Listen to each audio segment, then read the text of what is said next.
설교 제목은 우리 왕입니다. 누구의 왕이라고요? 우리 왕입니다. 우리 왕이요, 제 왕이고 여러분의 왕입니다. 시온에 따라 크게 기뻐할지어다. 예루살렘에 따라 즐거이 부를지어다. 왜요? 보라, 내 왕이, 우리 왕이 내게, 우리에게 임하나니, 임하여 오시기 때문입니다. 그는 공의로 통치하시고 구원을 베푸신 분이십니다. 겸손하여서 나귀를 타고 그의 성에 입성하시는 그러한 분이세요. 겸손하여서 나귀를 타나니 나귀의 작은 것 곧 나귀 새끼니라. 첫 번째, 왕이 오십니다. 왕이 오세요. 어떤 왕이에요? 내 왕이요, 우리의 왕입니다. 우리의 창조자입니다. 여러분을 지으신 분이세요. 여러분을 사랑하신 분입니다. 여러분을 구원하시는 분이세요. 평화의 왕이세요. 왕이 오십니다. 내 왕이 임하나니, 내 왕이 내게 임하나니, 보라, 내 왕이 내게 임하나니, 기쁨으로 영접하라고요. 기쁨으로 맞이하라고요. 첫 번째 말씀입니다.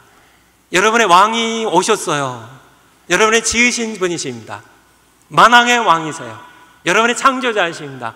보라, 내 왕이 내게 임하나니, 우리에게 임하여 오셨습니다. 이 왕을 여러분 어떻게 하셨나요? 영접하셨나요? 사랑하시나요? 순종하며 따라가시나요? 첫 번째 말씀입니다. 우리 왕이 임하신다고요. 그분은 왕이세요. 500여 년 전에 예언된 대로 스가랴 선지자를 통하여 예언하셨죠. 500여 년 전에 예수님께서는 예루살렘 성의 왕으로 입성하십니다. 어떻게 입성하시나요? 작은 나귀를 타고요.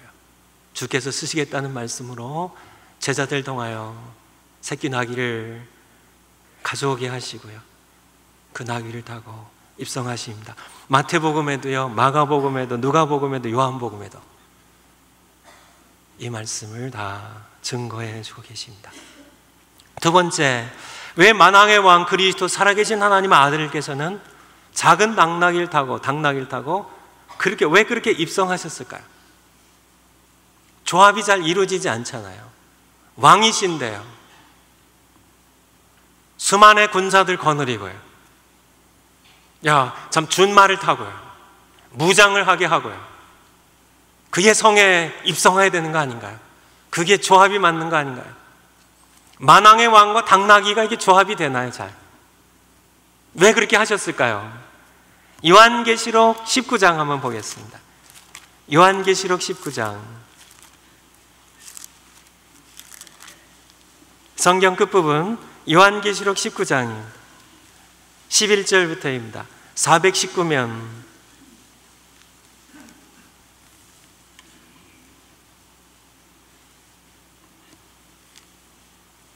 요한계시록 19장 11절. 이것은 시간이 한참 흘러서요, 마지막 때입니다. 또 내가 하늘이 열린 것을 보니 보라, 백마와 탄자가 있으니 그분이 누구실까요? 그분의 이름은 충신과 진실이라. 그가 공의로 심판하며 싸우더라. 좀 건너가서 13절. 또 그가 피 뿌린 옷을 입었는데 십자가에서 흘린 피입니다. 그 이름은 하나님의 말씀이라 칭하더라. 그 이름이 하나님의 말씀이네요. 14절에 하늘에 있는 군대들입니다. 그냥 한 군대가 아니라 군대들이요, 하늘의 천군 천사들이 희고 깨끗한 세마포를 입고 백마를 타고 그를 따르더라. 그 누구이실까요? 15절에 참 심판하실 분이십니다. 16절에 그 옷과 그 다리에 이름 쓴 것이 있으니 그 이름이 또 뭔가요? 만왕의 왕이요 만주의 주라 했더라. 그렇게 오셔야 하고 오실 수 있는 분이요, 왜 초림 때는 이렇게 하셨을까요? 마태복음 26장 53절을 보면 예수님께서 체포당할 당시에 제자 가운데 한 사람 베드로가 칼을 빼어서 제사장의 종 말고에 귀를 하나 떨어뜨립니다. 근데 예수님께서는 칼을 집어넣어 꽂으라고요. 다시 그렇게 말씀하시죠. 너는 내가 내 아버지께 구하여 지금 12영도 더 되는 천사를 보내시게 할 수 없는 줄 아느냐? 내가 힘이 없어서 이렇게 체포당하는 줄 아느냐? 그런 말씀이죠. 12영도 더 되는, 로마 군단의 한 영은 6,000명입니다. 로마 군단으로 이렇게 비교를 한다면 72,000명도 더 되는 그런 하늘의 군대를, 천사들을, 천군을 내 아버지께 구하여 보내어서 나를 체포하지 못하도록 보호할 그런 능력이 없어서 내가 체포된 줄 아느냐는 그런 질문이죠. 그렇게 하실 수 있는 분이요, 천군 천사들이 불병거와 불말을 타고 불화살들을 가지고 불칼을 가지고 예수님을 호위하고 지키는 그런 것을 얼마든지 하실 수 있는 분이요, 마지막 때에 천군 천사들을 에워싸며 백마를 타고 함께 심판하실 수 있는 분이 왜 조합이 안 되느냐? 만왕의 왕이신데, 살아계신 하나님의 아들이신데 인간의 기준으로 보면 초라한 당나귀 새끼 한 마리 타고요, 폭력의 도시입니다. 선지자들 돌로 치는 도시에 살인의 도시입니다. 거기 비무장한 채 그렇게 오합지졸인 제자들, 그들을 데리고 그렇게 입성하셨냐는 겁니다. 왜 그렇게 하셨을 것 같으세요? 보통 같으면 만왕의 왕이시면 은하계의 별들이 약 1000억 개가 있다고 그러네요. 하지만 은하계에는 갤럭시 하나에 불과하죠.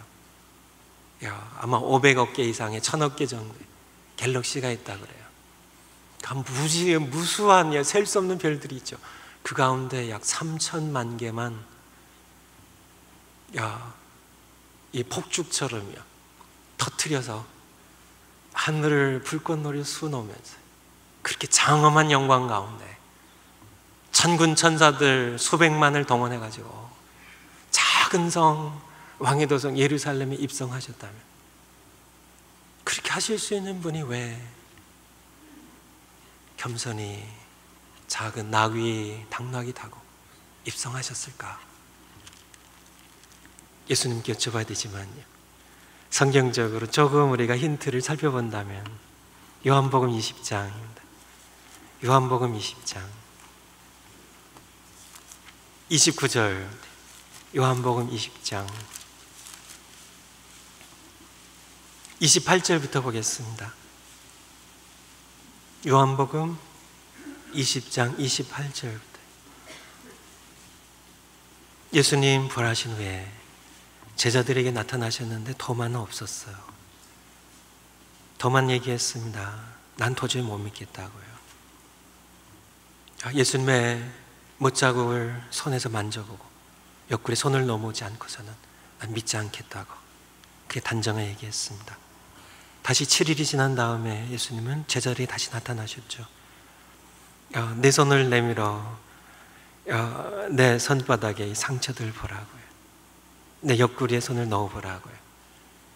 그때 도마가 얘기합니다. 28절에 도마가 대답하여 가로되 나의 주시며 나의 하나님이시니이다. 29절에 보면 예수께서 가로사대 너는 나를 본고로 믿느냐?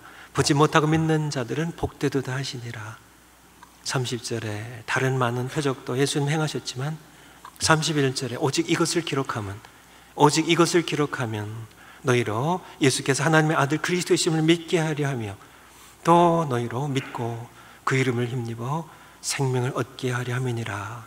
아멘. 이것 때문에요. 만약에 예수님께서 하나님의 아들로요, 만왕의 왕으로 천군 천사들 수십만을 수몇만을 동원해가지고 불병거를 모시고 그렇게 하늘의 모든 별들을 그렇게 떨어뜨리면서 마지막 때 그렇게 할 겁니다. 하늘의 무수한 별들이, 억만 별들이 그렇게 다 추락할 겁니다. 천지를 다 바꾸며 개벽시키시며 천군 천사들과 함께 그렇게 심판해 주러 마지막 때는 그렇게 오실 거예요. 그렇지만은 지금은 그렇게 하지 않는 것, 2000년 전 그렇게 하시지 않았던 것, 그것은 만약 그렇게 오신다면 무수한 사람들이 엎드려 절하겠죠. 경배하겠죠. 무릎 꿇겠죠. 하지만은 그것은 믿음이 아닙니다. 그것은 무력 앞에 굴복일 뿐이에요. 진정한 예수를 명한 사랑도 아니고요, 예수를 믿는 간 믿음도 아니고요. 그래서 전도라는 미련한 수단으로요, 사도의 증거를 통하여 바로 하나님의 말씀 이것을 기록하면, 이 요한복음을, 사복음서를, 신약성경을, 구약성경을 기록하면 믿음으로 예수 그리스도 그분이 하나님의 아들과 그리스도이심을 믿게 하려 하며 그것을 믿음으로 그 이름을 힘입어 생명을 얻게 하는 이것 외에 다른 생명을 주는 길은 없기 때문에 굴복은 시킬 수 있지만 힘으로 무력으로요 그 엄청난 영광에 굴복은 하겠지만 진정한 왕으로 예수 그리스도를 영접할 수는 믿음은 가질 수 없기 때문에 만왕의 왕이신 예수 그리스도 그분은 믿음을 통하여 그를 영접할 수 있도록 겸손하게 당나귀를 타고 입성하셨던 겁니다. 10절 말씀입니다. 내가 에브라임의 병거와 북쪽 이스라엘 왕국을 구성했던 10지파의 대표 지파입니다. 에브라임입니다. 요셉의 둘째 아들이죠. 예루살렘의 말, 남쪽 유다 왕국의 수도죠. 말을 끊겠고 전쟁하는 활도 끊으리니 그가 이방 사람에게 화평을 전할 것이요 그의 정권은 바다에서 바다까지 이르고 유브라데 강에서 땅끝까지 이르리라. 그는 우리에게 평화를 주러 오신다. 예수님 요한복음 14장 27절에 말씀하시죠. 내가 너에게 평안을 주노니 곧 나의 평안을 주노라고요. 이 평안은 세상이 주는 것과 다를 것이라고 그렇게 말씀하셨습니다. 세상이 이해할 수도 없고 줄 수도 없는 평안입니다. 세상이 빼앗을 수가 할 수도 없는 평안이에요. 그분의 이름 평강의 왕이십니다.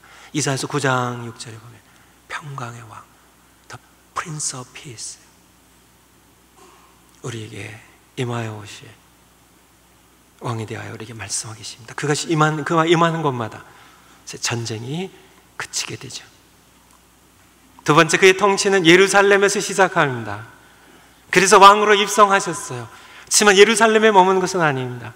땅끝까지 이르게 될 것입니다. 그의 나라는 인류 역사상 가장 넓고 강력하고 영원한 나라가 될 것입니다. 가장 넓은 나라예요.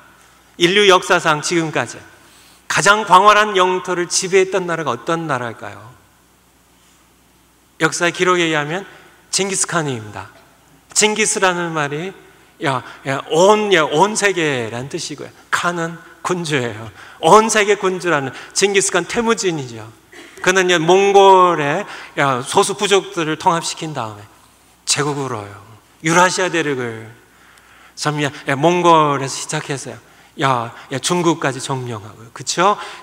고려까지 쳐들어와서 일본까지 쳐들어갔다 실패하지만은 이쪽으로요 동유럽까지 전부 휩쓸어버린 터키까지 휩쓴 거대한 광활한 그런 제국을 건설했던, 지만은 몽골 제국은 예수님 왕으로 통치할 그 나라와는 비교할 수가 없죠.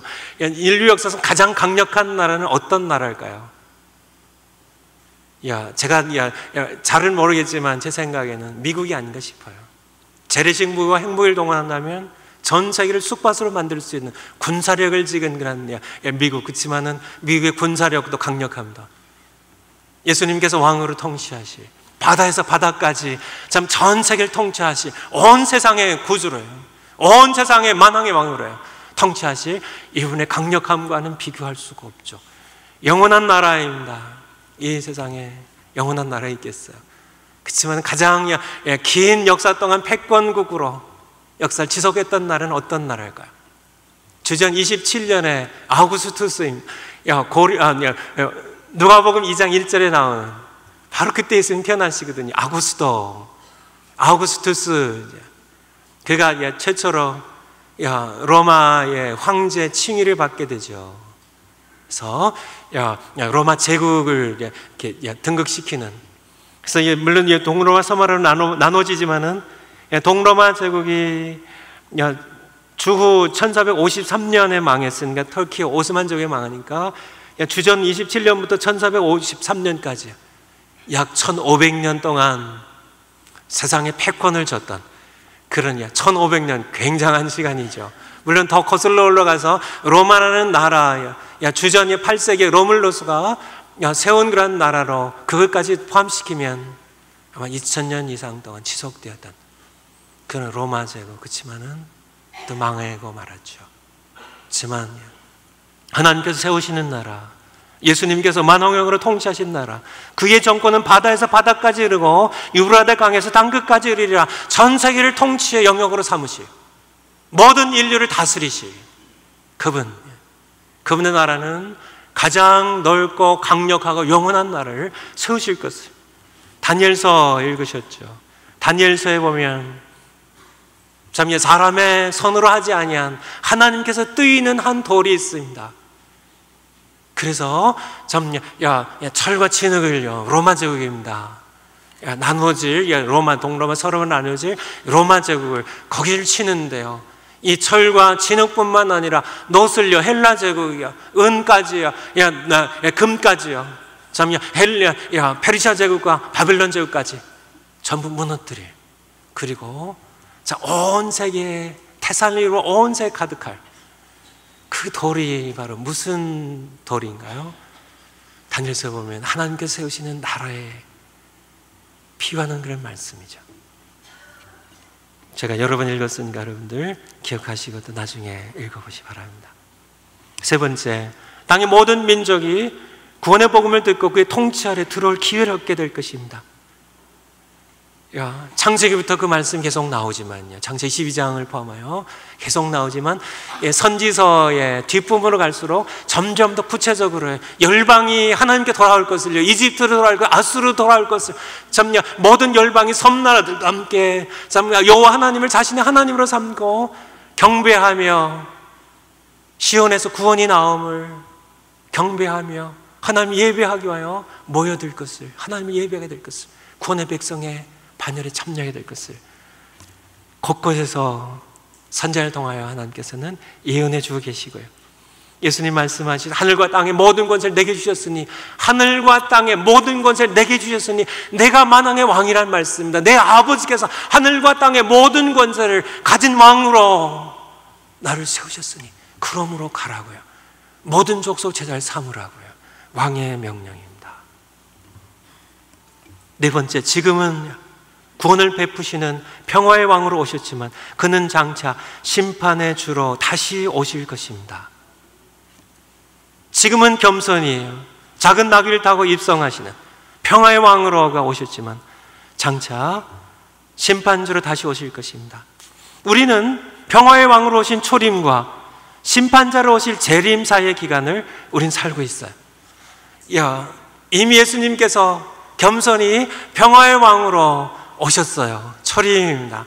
장차 재림하신 심판자로 만왕의 왕으로 오실 거예요.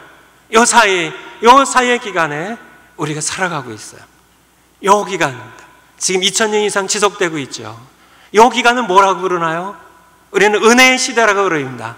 요 기간은 성령의 시대예요. 누구든지 주의 이름을 부르면 구원을 얻는 시대입니다. 이 시대에 우리는 한복판에 살아가요. 언제 이 시대가 끝날지는 알 수 없어요. 이 시대를 성경적으로는 마지막 때라고 불러요. 말세 말이라고 불러요. 왜 이때를 last days라고, 왜 마지막 때라고 부를까요? 언제라도 종말이 올 수 있는 시대이기 때문에 그래요. 우리는 이 말세를 살아갑니다. 초림과 재림 사의 기간, 은혜의 시대예요. 은혜의 시대. 이 기간 동안에는 예수 그리스도께서 겸손하게 평화의 왕으로 우리 다스리세요. 누구든지 주의 이름을 부르는 자, 그래서 참 이 왕을, 겸손한 구원의 왕 이분을, 평화의 왕 이분을 영접한 그런 사람은 하나님의 자녀로 거듭나는 겁니다. 요한복음 1장의 말씀이죠. 영접하는 자, 곧 그를 믿는 자들에게는 왕으로 오셨습니다. 빛으로 오셨어요. 그분이 하나님이십니다. 대초에 말씀이 계시나, 이 말씀이 하나님과 함께 계셨고 이 말씀이 곧 하나님이시라고요. 이분이 없이는 지어진 것이 하나도 없다고요. 빛으로 오셨지만 어둠이 깨닫지 못했다고요. 자기 백성에게 오매지만은 자기 백성이 영접지 않았다고요. 영접하지 않았습니다. 오히려 십자가에 못 박아 죽였습니다. 그렇지만 12절에 보면 영접하는 자, 그분을, 왕으로 오신 그분을, 빛으로 오신, 생명으로 오신 그분을 영접하는 자, 그를 믿는 자들에게는 하나님의 자녀가 되는 관체를 주신다고 말씀하시는 바로 그러한 시대입니다. 바로 그 시대를 우리는 살아가요. 이 기간을 성경 무엇이라고 부릅니까? 마지막 날이라고요. In the last days라고요. 성경 곳곳에 나옵니다. 말세라고 불러요. 디모데후서 3장에 보면 1절에 마지막 때 말세라고요. 미가서 4장 1절에 보면 말일이라고요. 마지막 날들이라고요. 오늘 설교 본문에 스가랴서 9장 9절은 초림에 관한 말씀입니다. 보라, 내 왕이 네게 임하나니 겸손하여서 나귀를 타고 임하신 왕, 초림에 관한 말씀이에요. 그리고요 10절 말씀은요, 내가 에브라임의 병과 예루살렘의 말을 끊겠고 전쟁하는 활로 끊으리니, 마지막 때를 가리키는 겁니다. 그가 이방에게 화병을 전할 것이요 그의 정권은 바다에서 바다까지 이르고 유브라데 강에서 땅끝까지 이르리라는, 땅끝까지 이르리라는 모든 족속에게 통치권을 행사하시는 마지막 때를 가리켜요. 그래서 9절부터 10절까지의 간격은요, 지금요 초림, 9절이 예수님의 초림에 관한 말씀이고요 10절까지의 간격은 한 절 차이지만은 사실 2000년 동안 지속되고 전개되고 있는, 그리고 초림부터 재림까지의 요 은혜의 시대, 요 시대입니다. 요 은혜의 시대의 마지막 날을 무슨 날이라고 부를까요? 초림과 이 재림 사이에 2000년 이상 지속되는 이 마지막 날을 무슨 날이라고 부를까요? 아시나요?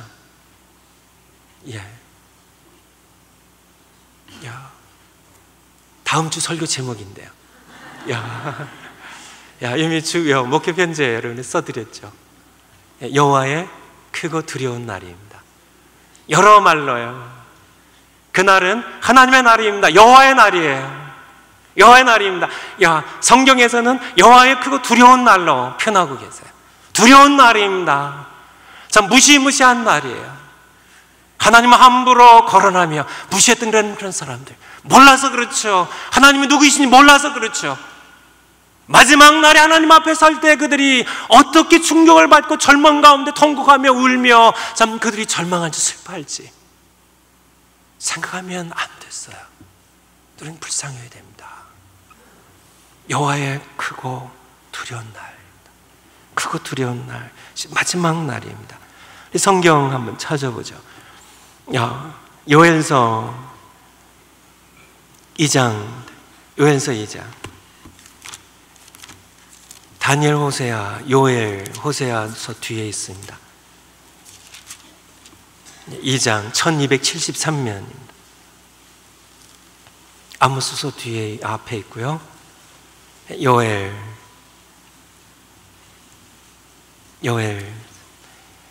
1273면입니다. 1273면 31절부터 보겠습니다. 여호와의 크고 두려운 날, 그날입니다. 우리는 그날은 대때이라고 불러요. 대때이, 그날은 크고 두려운 날입니다. 그날을 조금 연상하시려면 출애굽기 12장을 보면, 그때 애굽의 통곡과 고통의 부짖음 소리, 통곡 소리가 나는 바로 6월절의 밤의 날입니다. 그날을 성경은 여호와의 밤이라고 불러요. 애굽의 모든 장자들, 6월절 어린 양의 피가 발라지지 아니한 모든 집에서 통곡 소리가 납니다. 마지막 여호와의 크고 두려운 날에 작은 것을 예표하는, 멀리서 바라보며 증거하신 작은 사건에 불과한 겁니다. 여호와의 크고 두려운 날, 그날이 이르기 전에 하늘의 징조들이 보이게 되고요. 32절에 누구든지 여호와의 이름을 부르는 자는 구원을 얻으리니 큰 부흥이 일어납니다. 바로 하나님께서는 부흥을 약속하세요. 마지막 날입니다. 그날 대때가 오기 전에, 여호와의 날이 오르기 전에 수많은 사람들이 하나님 앞에 심판을 받아야 되는, 영원한 멸망을 당하는 그러한 때가 오기 전에 하나님께서는 큰 부흥을 주세요. 누구든지 주의 이름을 부르는 자는 구원을 얻으리니. 그것이 어떻게 이루어지냐면 28절입니다. 그 후에 내가 내 신을 만민에게 보여주리니 너희 자녀들이 장래일을 예언할 것이요 너희 늙은이들이 꿈을 꾸며 나이 많은 분은 꿈을 꾸며 너희 청년들이 젊은이들이 환상을 볼 것이라고요.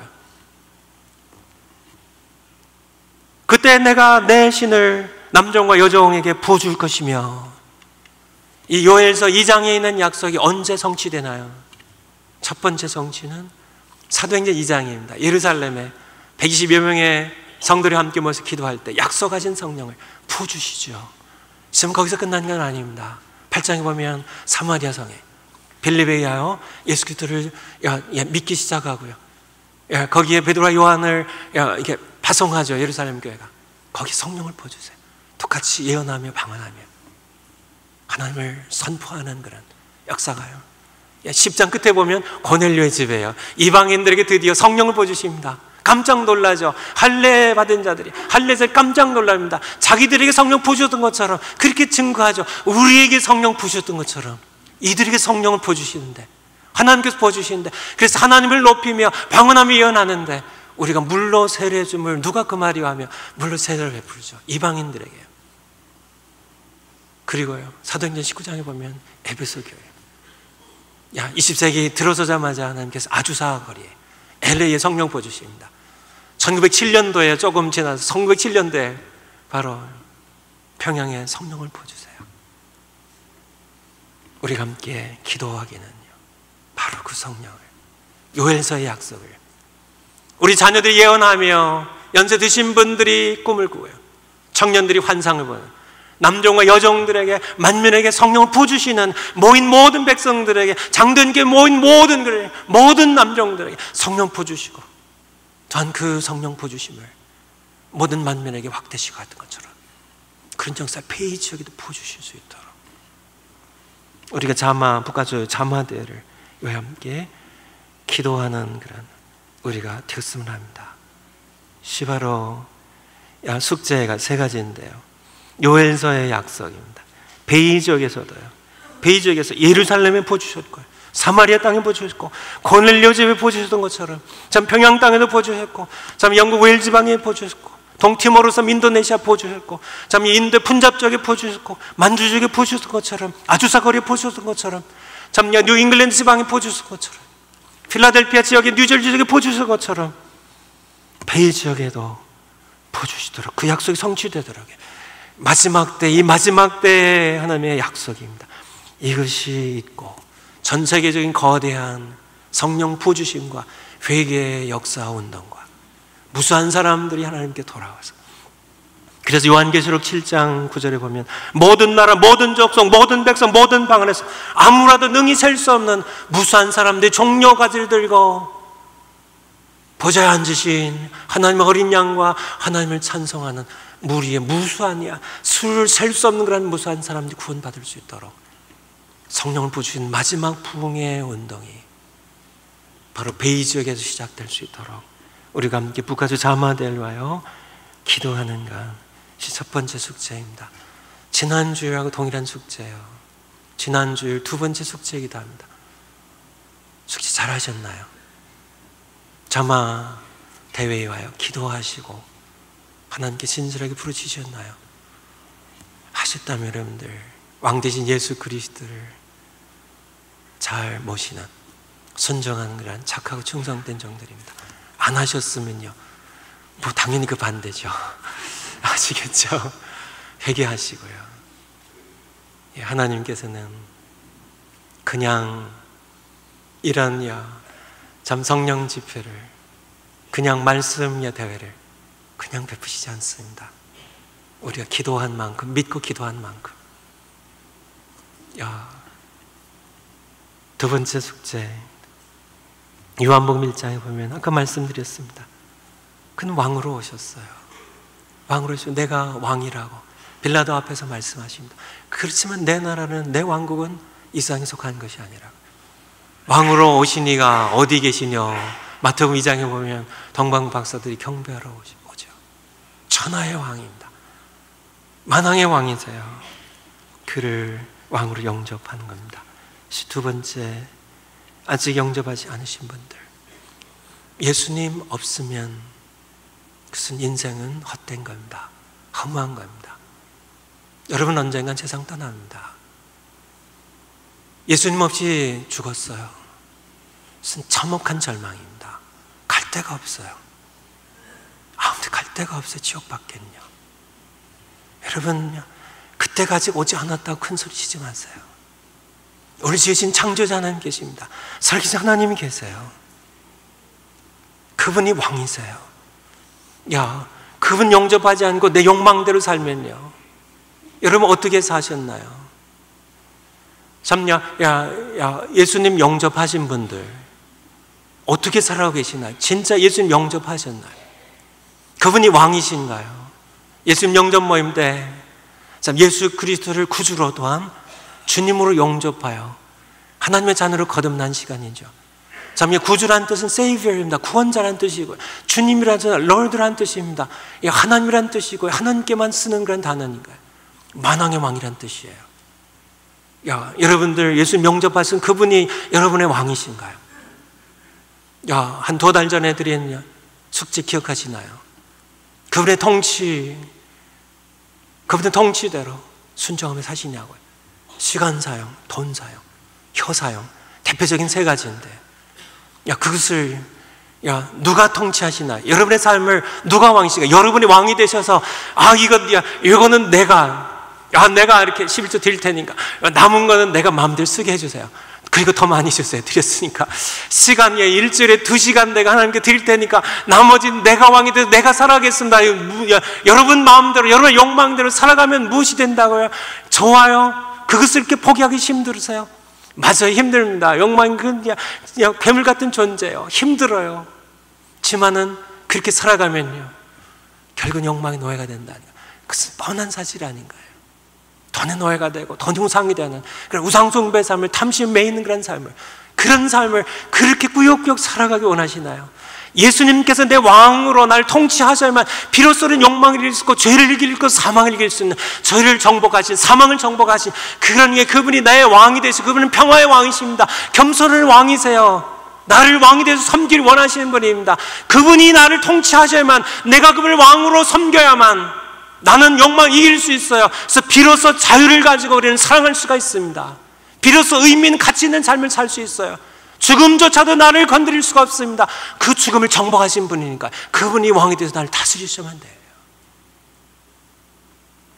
예수님 영접하신 분들 숙제, 왕으로 섬기세요. 왕으로요. 3번째 숙제는요, 전령이 되어 가는 겁니다.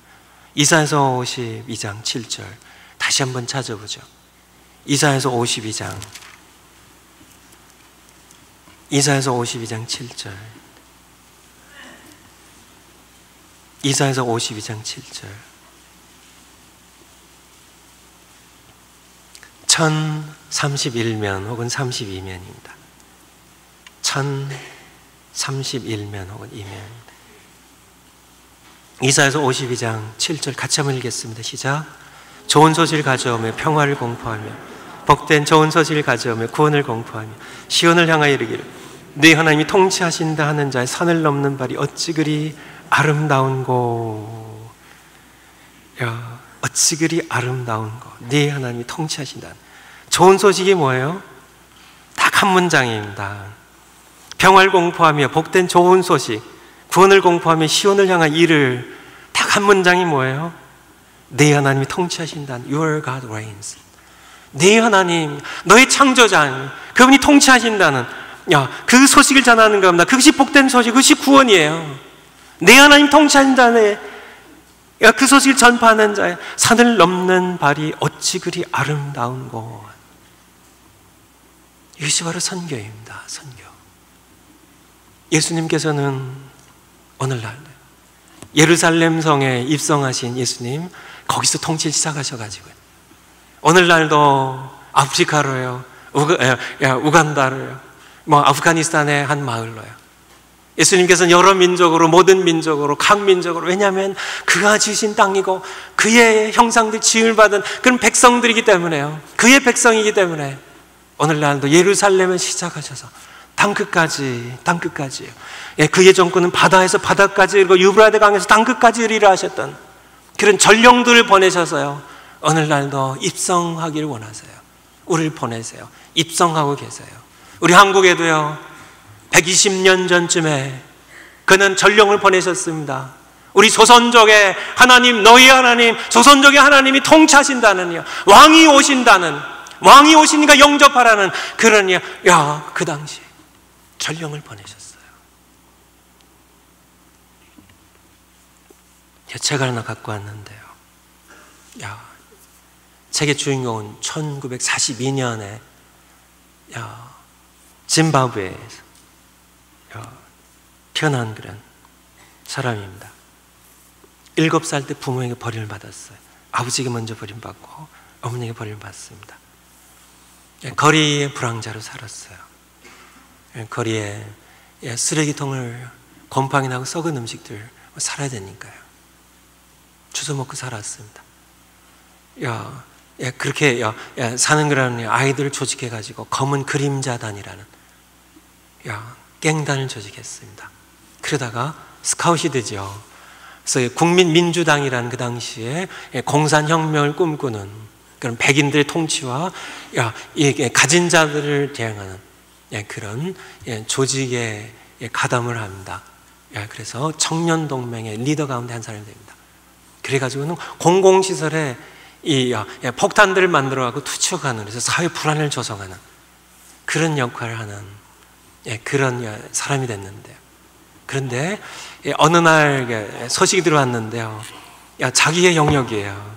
거기에 어떤 선교회가 전도 집회를 하기 위해 텐트를 치고 광고를 하고 무사한 사람들 초청했습니다.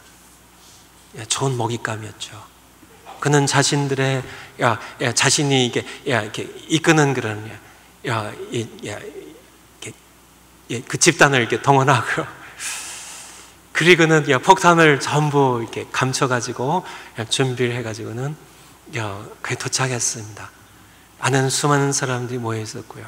거기에 말씀 전한 사람이 있었고요. 자기가 밖에서 준비하고 있으라 그러고 자기는 바로 그 안에 들어갑니다. 그 상황을 살피기 위해서요. 약속한 시간 5분 전입니다. 정말 절박한 시간이죠. 5분이 지나면 폭탄들이 던져질 것이고요.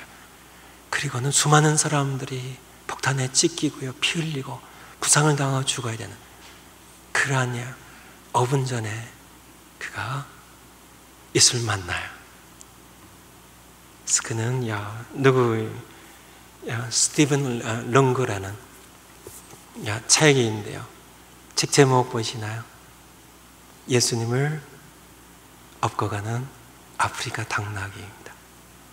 당나귀 하면 생각나시나요? 바로 오늘 말씀이죠.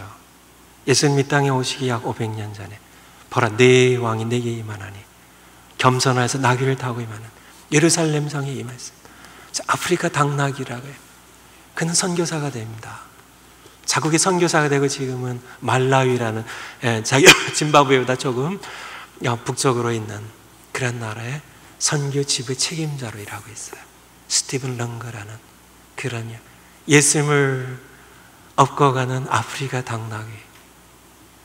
여러분은 예수님 업고가는, 모시고 가는 아프리카의 당나귀 많이 필요하죠. 나라들이 많으니까. 아프가니스탄의 당나귀 되기 원하시지 않으시나요? 티벳의 한 마을에 당나귀 되기 원하시지 않으시나요? 여러분 터키의 한 마을에 당나귀 되기 원하시지 않으시나요? 예수님께서는 지금도 주께서 쓰시겠다고 부르시고 계세요. 우리를 부르시고 계세요. 예수님께서 예루살렘에 시작하셨습니다. 예루살렘에 겸손하게 당나귀를 타고 입성하셨어요. 예루살렘을 시작하신 겁니다. 시작하신 거예요.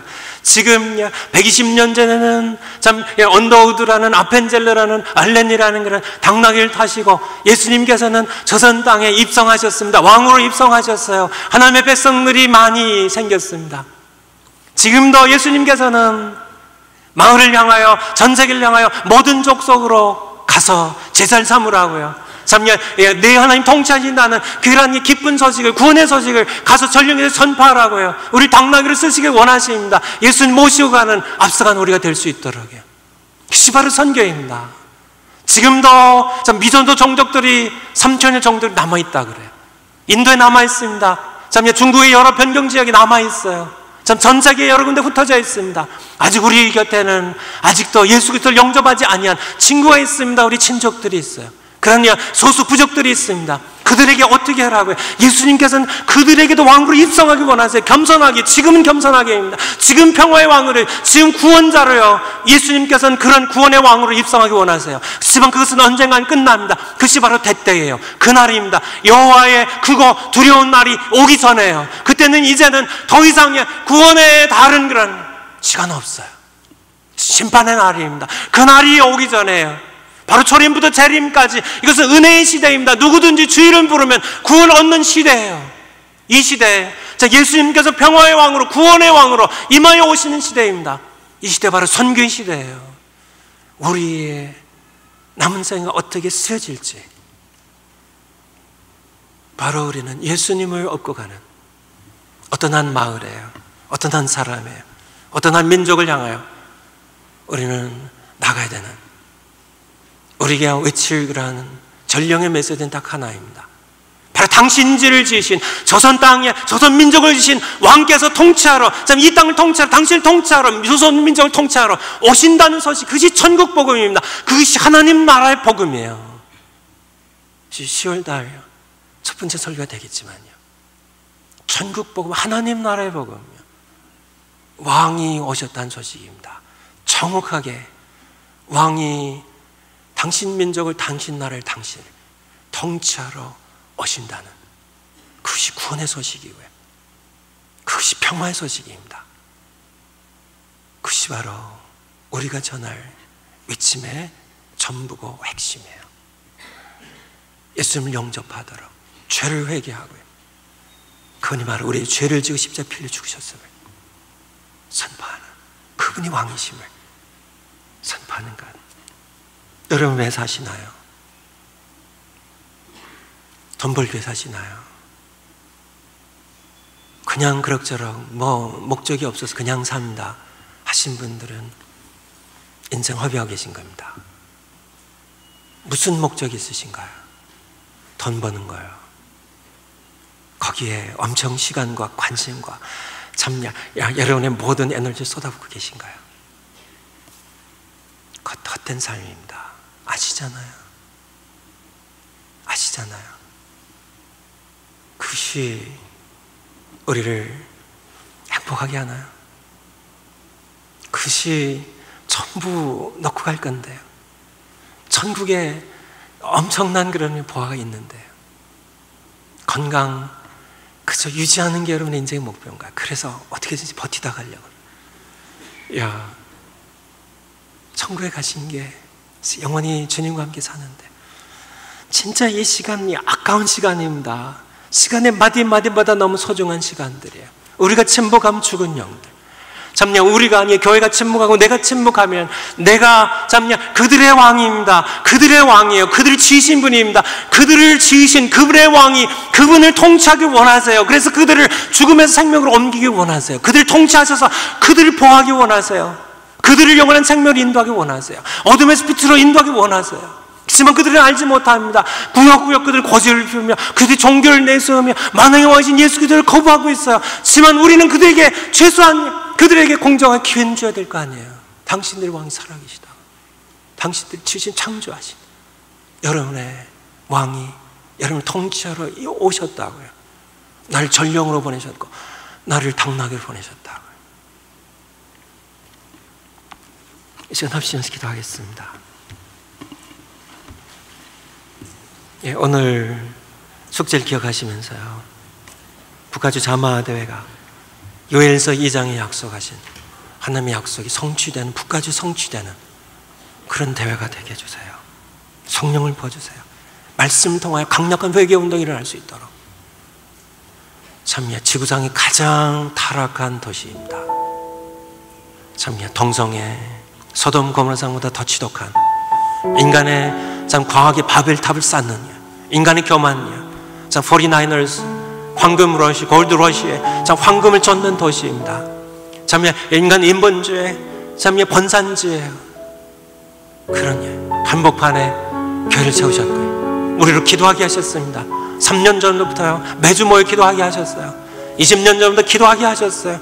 아마 이름 없이 뒤에서 기도한 북까지 부흥을 와요. 요엘서 2장의 약속을 참 그래서 우리 자녀들이 예언하게 하시고, 우리 나이 드신 분들이 꿈을 꾸고, 참 젊은이들이 환상을 보는 참 남정과 여정의 성령 부어져서 강력한 그런 회개의 운동이 일어날 수 있도록, 그리고 참 여기에서 부흥이 시작될 수 있도록, 그래서 전 세계에 참 예수 그리스도의 왕되심을 선포하며 참 천국복음을 전파하는 그런 선교에 참 큰 부흥이 일어날 수 있도록, 그런 우린 겸손하게 진실하게 그분의 당나귀가 되고 그분의 전령이 되어서 그의 왕되심을 선포하며 나갈 수 있는, 그분 앞에 그분의 통치에 많은 사람들이 그를 영접할 수 있도록, 왕을 영접할 수 있도록 하는, 그 복음 전파할 수 있도록 북아주 자마들 그런 집회 대회되게 해주세요. 두 번째, 왕으로 영접하는 기도입니다. 여러분, 아직 예수 그리스도를 왕으로 영접하지 않으신 분, 여러분은 욕망의 노예입니다. 여러분 무슨 왜 사는지 몰라요. 인생 허비자입니다.